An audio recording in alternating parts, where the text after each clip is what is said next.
Hello, xin chào các bạn. Hôm nay là mình đây, gà ăn lử đây các bạn ạ. Nó chỉ là một con nhựa thôi. Ngay chỗ cổ này là chỗ cổ này là có một cái còi đây các bạn.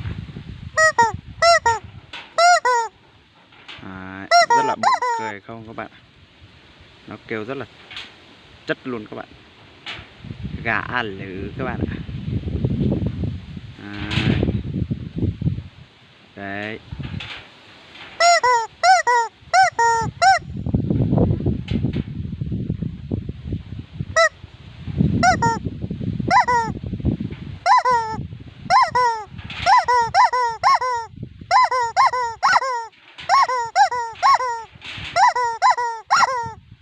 Kêu rất là chất luôn các bạn.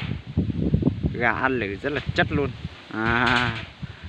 Các bạn xem mà ai thích cái gà ăn lử thì nhớ like subscribe cho ông Hiệu Vlog nha.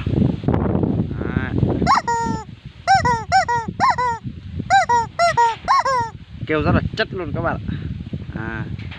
Gà ăn lử đây bằng nhựa thôi các bạn ơi. Ai xem cũng phải thích luôn các bạn.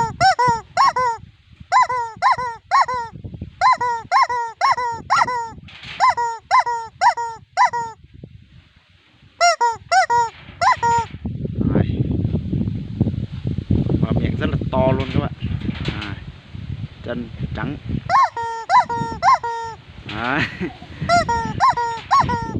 Các bạn ạ, xem rất là chất luôn các bạn ạ.